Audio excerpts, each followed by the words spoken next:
Okay, so this stack of books is currently everything that is on my TBR except one arc that I've got on my NetGalley shelf. We are going to run through all of these books. I'm going to let you know what they are. And then I am going to try a chapter of each to check I still want to read these. And they come in different categories as well. Because I need to put these down. It's too heavy. All right. Madam wants a cuddle too. So this is my physical TBR. It's just 4 books. One of them is an arc. Yeah, Snake Eater is an arc.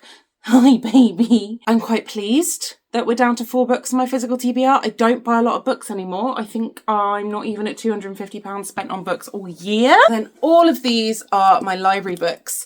I am a little bit sick of the 30-ish books that are on my Storygraph, on my digital TBR. And so I did what I do every now and again.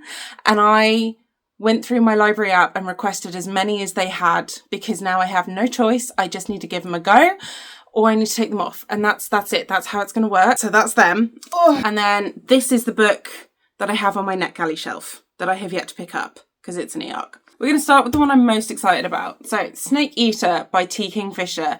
I'm super excited about it. Don't know what it's about. Okay. Not even a little bit. It does come out in November, 11th of November in the UK. This year. This is about Selena, who goes to visit her great aunt Amelia, but when she gets there, Aunt Amelia is dead. But she's welcomed into the town anyway. It's a town in the desert called Quartz Creek, and then it says that the inhabitants share their town with others, old gods and spirits whose claim to the land long predates their human neighbours. Selena finds herself pursued by disturbing apparitions, visitations that come in the night and seem to want something from her. Aunt Amelia owed a debt, now her god has come to collect. I mean, I will read anything that T. Kingfisher puts out. We know this. It's a decent length. It's not a sort of surprise novella, which I'm pleased about. I had the arc of Hemlock and Silver as well. And while that was good, it didn't quite hit. And that was also desert-based. So I'm interested to see if that has any ties between the 2 books. Maybe familiarities, maybe she was going through like a desert location phase. I don't know what I'm talking about. I'm excited. I also picked up The Nine Eyes of Lucian. I am a big Critical Role nerd. This is written by Madeline Rue. I've been a big Crit Role fan for a long time, but I hated Campaign 3, so I've been out of the loop for a couple of years. As of the time of filming, Campaign 4 starts this coming week, and I am so beyond excited for a different DM, a different style of campaign. But I really enjoyed this one about Laudner, and so I thought I'd give this one a go because Lucian always intrigued me, though Talisin's portrayal irked me a little bit. I preferred his Caduceus to his Lucian, but I'd like to see what the backstory has to say about it. I think I might enjoy that character in this context more. So I have high hopes for this one as well. This one is one that has been on my TBR for a hot minute. I got given some book tokens for my birthday, and it was one of the books that I thought had the best chance of me actually enjoying it. One of the reasons I've not been buying books so much is because money. It's so expensive to buy new books and then realise you don't like them, which is why the stack of library books is so high. But this one, I felt mostly confident that I was going to enjoy it. So I got a paperback. This is about a group called the Bone Raiders, named from their charming habit of displaying the bones of those they kill on their armour. But being a raider is tough these days. One of the raiders wants to protect that way of life. She wants to try and convince her clan to ride the giant lizards or dragon creatures to help boost the raiders' efficiency, I guess, is one way of putting it. But it's a chunky fantasy novel. It's been compared to Kings of the Wild and Bloody Rose, which are 2 books I absolutely love. And Nicholas Eames, who wrote them, has said it's great on the back. So I am cautiously optimistic. Oh, he's also blurbed on the front. Yeah, the tagline of the blurb is, "We didn't start the fire, but our giant fire-breathing lizards did." That'll do it. That'll do it for me. And then this one has been on my list, my TBR, since last year when I picked it up in my birthday book haul. Because I sort of enjoyed the Murasaki bookshop. And this book is one of the reasons I've stopped buying books, because I bought it a year ago and I have no wish to read it anymore. So we're just going to give it a go. I might love it. I might not. It's about a girl who abandons all her life, like, choices and goals and decides to buy a bookshop, and it's about the bookshop and the people that frequent it and what that's like. But it's supposed to be cozy. 'Tis the season of cozy books. We're going to try it. I'll tell you about the Geomancer next. Oh, my bad. It's the Geomagician by Jennifer Mandula. And really, you only need to hear the first line of this blurb, which is, when a Victorian fossil hunter discovers a baby pterodactyl, she vows to protect him with the help of a fellow scholar, her former fiancé, in this enchanting and transporting historical fantasy. So it's about Mary Anning, who wants to be a geomagician, so a paleontologist who uses fossils to wield magic. And I mean, you had me at fossil magic. I am aching for a unique and original magic system. And this could be it. That's just reminded me about why I requested the arc. I couldn't remember what it was about. That I'm now excited for again. So we've got 3 I'm excited for, 1 I'm hesitantly excited for, and 1 I'm sort of expecting to DNF so far. Let's bring on the library books. I don't think I remember what any of these are about. This one, I have already had out from the library once. They called me out on it and I was like, yeah, no, I just didn't read it the first time. I just sent it back because I didn't want to. I think because it follows 3 women over 3 different, like, time periods. And when I read the back of the book, I'm no longer interested. When I read the blurb on Storygraph, I'm interested again. So we'll try it. So the blurb reads, The Seeker. Widowed Nessa lives alone in her house near the ocean. In the quiet hours, she hears voices belonging to the dead who will only speak to her. The Punisher. On the cusp of 50, Harriet's marriage and career imploded, but her life is far from over. In fact, she's undergone a stunning metamorphosis. The Protector. Jo spent years at war with her body. The rage that arrived with menopause felt like the last straw until she discovered how to channel it. Guided by voices only Nessa can hear, the trio discover the abandoned body of a teenage girl. The police have written off the victim, but the women have not. Their own investigations lead to more bodies and a world of wealth where the rules don't apply, and the realisation that laws are designed to protect villains, not the vulnerable. Now I'm excited about that one again. Okay. I'm gaining hope as I'm filming this video. Before it was a very intimidating pile. Now I'm more into it. My next one is A Land So Wide by Erin E. Craig. Craig. The warding stones that surround Greer Mackenzie's town has stood for as long as she can remember, erected by the mysterious Benevolence, capital B, to keep out the bright-eyeds, unthinkable monsters that haunt the deep forest. But the barrier works both ways, and like everyone else in Mistaken, Greer is trapped. A mapmaker and I can't say this line. A mapmaker and eccentric dreamer, Greer has always ached to explore beyond the borders of the town. And when her beloved is cast out beyond the warding stones, she's the only one who will dare to try and rescue him. But as she treks through the cold and pitiless wilderness, it is not only the bright-eyeds she has to fear. Set on a path to uncover the truth about the founding of Mistaken and her own origins, Greer begins to uncover secrets hidden in the depths of the forest, secrets that don't want to be let out. So this sounds like it's going to be another, like, haunted forest book. I'm, like, midway excited about this. And that could go either way. This one I've heard a lot of people shout about. I believe Nils has been shouting about it over on the Fantasy Hive. This is Blood of the Old Kings by Sung Il Kim, translated by Anton Her. So, there is no escaping the empire, even in death you will serve. It's a necromantic empire, that was it. In an empire fueled by necromancy, the corpses of dead sorcerers are drained of magic to feed the hunger for imperial conquest. Ariane longs to avoid such a fate. When the voice of a long-dead sorcerer begins to speak to her, it seems another future may be possible if she fights for it. Lauren has lost her family to the Empire's cruelty.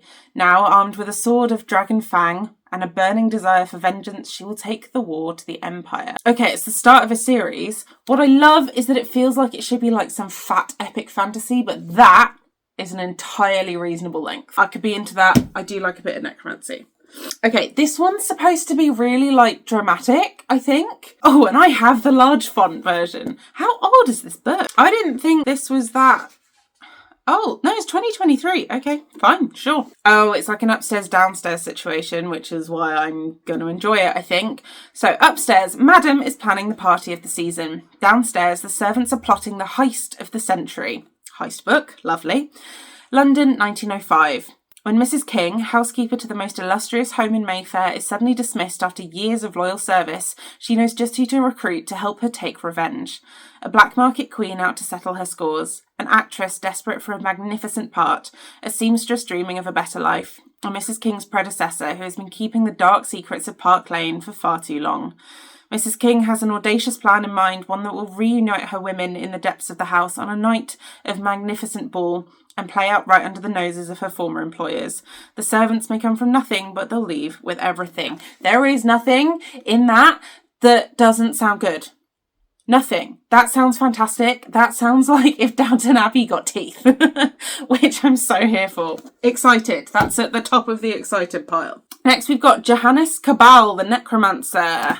This I got for a reading vlog that I have now scrapped, but it took a long time to come, so now it's just here, and I thought I may as well try it. This is about Johannes Cabal, who has never pretended to be a hero. There is, after all, little heroic about robbing graves. That feels like it shouldn't be grammatically correct. There is, after all, little heroic about robbing graves, being chased around by torch-bearing mobs, and selling your soul to the devil.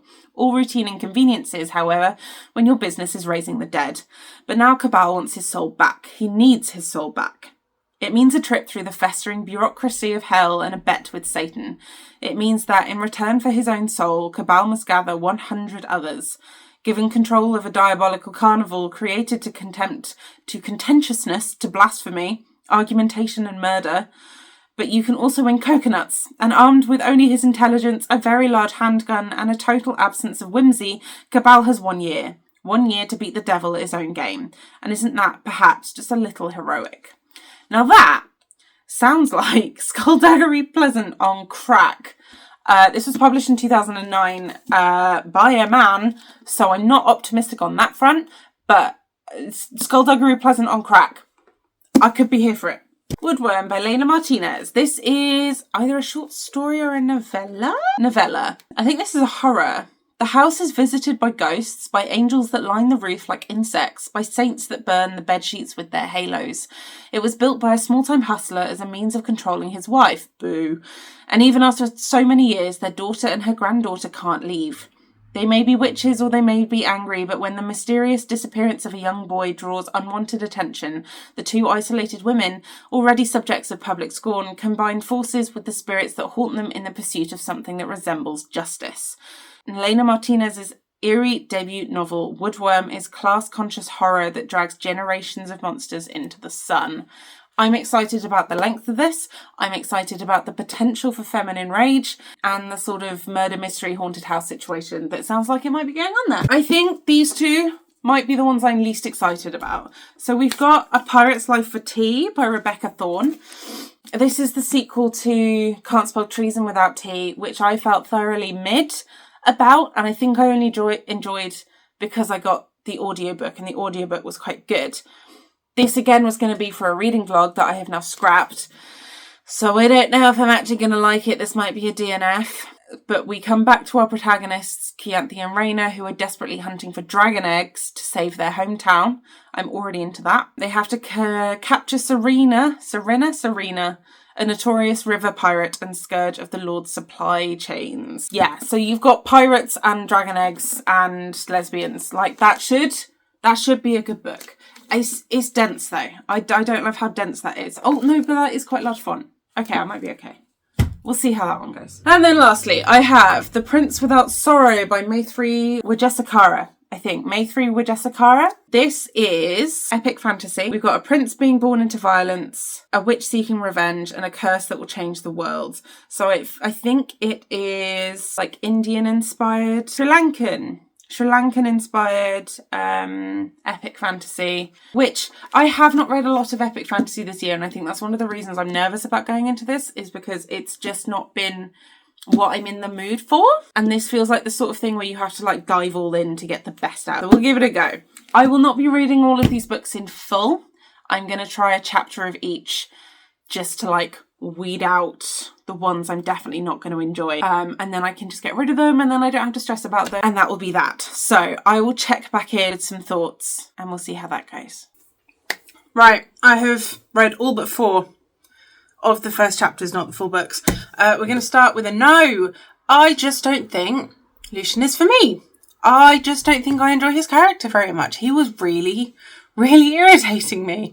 I didn't make it all the way through the first chapter. I really didn't enjoy being back in this world, which is silly because I'm currently watching the spin-off to Two Shot they did with the Mighty Nine. But I'm really not enjoying reading about it. I really did enjoy What Doesn't Break, which was Laudna's story, and I'm wondering if that's because I knew less about Vox Machina than I did about Bell's Hells, because Bell's Hells was the first campaign that I watched live, and I watched like tuned in every week kind of a thing. But it's not working for me. I'm going to pass it on to someone else. However, I did really enjoy the Bone Raiders. This stank of Nicholas Eames. Like, she's being a pain in the ass. So we're just going to sit here for a second. If you enjoyed Kings of the Wild or Bloody Rose, the first chapter was exactly the same vibes. Like, it was exactly the same kind of humour, the style of writing, the simplicity, but also slightly like irreverent kind of style of fantasy. And just badass women kicking ass and a giant fucking lizard in chapter 1. So like, I'm here for it. I will definitely be continuing this one. This was a no. I think we all saw this one coming. I just don't care. I can see why other people liked it. I can see why it would appeal to some people. I am not in a place in my life where this is what I want to read about. I don't really care. And therefore I will be sending it on to someone who might. I could tell from the first, I think I even read 2 chapters because the chapters were very short, but I could tell from the chunk that I read, maybe 20 pages, this was just going to be a sort of like philosophical interactions with the people that come into the bookstore, reflecting on our main character's life before she had the bookstore and what it means to her. And it's just, it feels like it's going to be very reflective and very calm. And I just don't care. I just don't care. This one though, I did really, really enjoy this. And I did only read the first chapter, but this felt like Skullduggery Pleasant for adults, combined with a little bit of the Neil Gaiman TV show. Boo, Neil Gaiman, awful. But it reminded me of like David Tennant as Crowley and Michael Sheen as the other one, who I can't remember the name of. Bad Omens. It reminded me a little bit of that because in the first chapter, and I will be spoiling all the first chapters of these books, we deal with Satan and the gates of hell and visiting and the depiction of hell and limbo and everything like that. Tongue-in-cheek, irreverent, satirical, and then Johannes Cabal just feels like Skullduggery Pleasant, so I'm going to have a really hard time separating the two in my mind. But enjoyed it. So far. Hasn't done anything wrong so far. This one was spooky. I did not read the first chapter because the first chapter was like 30 pages and therefore like a fifth of the book. I read about the first 10, 15 pages. I really like the way this was written. I appreciate that it's short too, but I really enjoyed the way that it was written. And I really enjoyed how creepy it was and how slightly shocking it was with some of the word choices just in that first chapter. And I could immediately sense what kind of book this was going to be, what the characters were going to be like, what we could probably expect from the story just from the first couple of pages. Like, it immediately knew what it wanted to be. And it was unapologetic about it. I understand why people are comparing this to Mariana Enriquez and Silvia Moreno Garcia. Same sort of vibes from the stuff I have read from them. But I think I will enjoy this more, which I'm excited about. This was a no. I listened to the audiobook for the first one, and I think that cut away a lot of the cringe for me. Yeah. You can get in the wheel. That's okay. Yeah, she's not going to do it unless I give her a treat. I think the audiobook cut away some of the cringe. I appreciate that she's doubled the lesbians for the haters of the lesbians, but it's just so cringe, and just the banter between them. So cringe. It kind of makes me want to curl up in a ball and die. Not my thing, which is a shame because I think the themes would have really appealed to me in a different suit. Like if you could just like pull them out and put them in, have someone else write them maybe? I don't know. Not for me. Just the writing, not for me. And this one wasn't for me either. This one, if I had £1 for every time an epic fantasy book started with a deer hunting scene where the main character hesitates over killing the deer for whatever reason and has this like philosophical spiral within themselves around shooting this deer, I would be fucking loaded. I'm sick of it. It felt like every other fantasy book I'd read in a different font, and that upset me. The prologue was interesting. The prologue was 2.5 pages, and that had me hooked. And then we went into the deer hunting scene, and I was like, ugh. Okay, I guess. I'm not interested. I'm not interested. I cannot slog my way. Go on. I really hope this is on camera. Yeah, you keep going, good girl. Yeah, you want a treat because you did 3 seconds on the wheel. Go on. Go on. Yeah, not for me. Sorry. I guess. I've got 4 more left to read. I'll get around to them at some point. I didn't think I would have time to finish the last books this evening, but I did, so I'm back. I lied. There weren't 4, there were 6. The reason I forgot is because one of them is the Geomagician, which is an ebook, and therefore I forgot it existed because it's not directly in front of my face. I am really enjoying that one so far because it's fossil hunting. It's Mary Anning, it's Lyme Regis, it's all these elements I'm quite familiar with. I recently watched Ammonite, and I'm assuming it's not going to end up like that, but the fact that it feels like we're back in that world, or that like era, because we are kind of, I'm really enjoying. Obviously she does have a completely different like backstory in this book, a different interpretation. I'm enjoying the writing and the attention to detail, and I'm really enjoying Mary Anning as a character, so I will definitely be continuing the Geomagician. That one's sounding really good. The other one is Snake Eater by T. Kingfisher, the art. I am reading this one straight up. I didn't just read a chapter, I just kept going. I am also really enjoying that one. Strong, possibly triggery themes right from the get-go, but they are hinted at in the blurb. I don't think there's a trigger warning in the beginning, but I am really, really enjoying Snake Eater so far. I also think it might break me, but I will say just from the first like chapter or 2, we still have a strong protagonist and a strong cast of middle-aged women in the surrounding cast who don't take any shit in various forms. And then we also have the animal companion that T. Kingfisher does so well. So it's looking up. I'm enjoying that one. I'm more than a few chapters in at the moment. The other ones that I'm not moving on with, let's start with A Land So Wide. That's the one I just finished. I'm on the fence about this one. I think it's a yes. I think I am going to carry on reading. I definitely want to read more than the first chapter. I am intrigued by the setting. I'm getting kind of like New England vibes, but in like maybe a couple of decades after Christopher Columbus sort of time. I think, but obviously it's fantasy, but that's the kind of like brain space it's bringing me to. I'm enjoying what they've done with the spooky forest so far. The issue I've got is that in the blurb it talks about strong themes of romance, and there was one line at the end of the chapter that just gave me flashbacks to every shittily written romantasy I've ever read, like specifically the shittily written ones. So I'm really hoping that's not going to be a theme overall with the character that said the line, but we'll see. I think the romance, I'm nervous about the romance because there wasn't any in the first chapter, so I don't know what it's going to be like. So I think I will carry on reading this one, but I could end up DNFing it like halfway through. But I'm still going to try more of it. I forgot I was supposed to be reading just one chapter of this, so when I hit the second chapter, I was like, oh shit, yeah, I've got to stop now. I'm enjoying this so far. This is contemporary and fast-paced and funny, but not like in-your-face funny, just sort of like, aren't these people a bit stupid for having those reactions to things sort of funny, but in a very normal way because these people are reacting in ways that I'm doing a really horrible job of explaining this. I'm enjoying this book so far. The only bit I'm not enjoying is that this library copy has a big stain in it, which I hate. But I'm enjoying it so far. I definitely want to read more. It's dense though.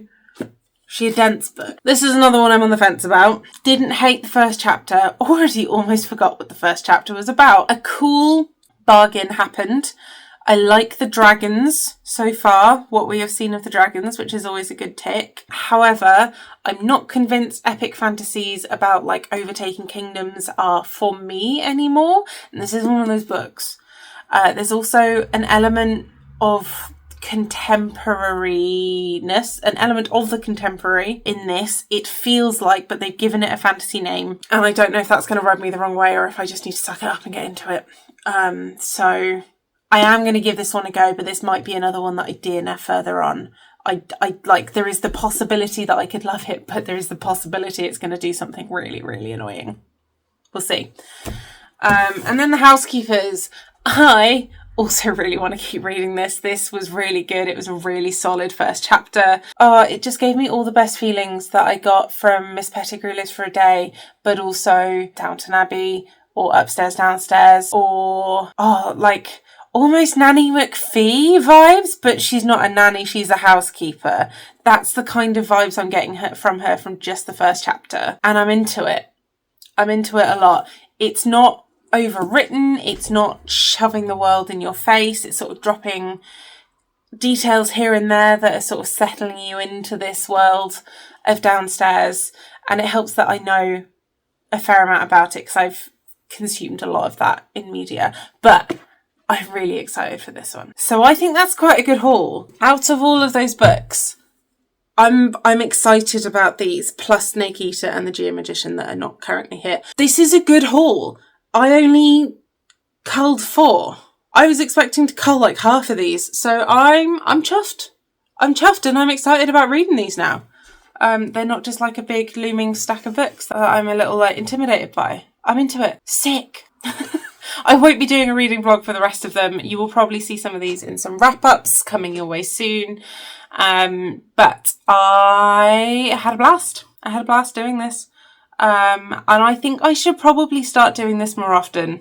I think this might just need to be my go-to way of like reminding myself that the books are not intimidating. They're there to be fun. And if I can weed out the books I'm worried about from just a chapter, maybe I need to start reading like the first couple of pages at least in the bookshop. Is that frowned upon? How do we feel about that? I don't know how I feel about that. But I think I've got it in my head of like, I've decided to read this book, therefore I must read the whole thing in one go. Or like decide I'm reading it and mark it as currently reading on my story graph, rather than just be like, pick up a chapter and see how I feel about it. I feel like maybe that's a healthier way of doing things. Anyway, it's time to put this one to bed. It's time to finish this video. If you made it this far in, comment which book you think you would be most likely to pick up, having heard what I've said about them. And then also do me a black cat emoji for the little turd that has knocked over my tripod 3 times while I've tried to film this. And who has just clawed my hand open. I'm gonna go now. Thank you for watching.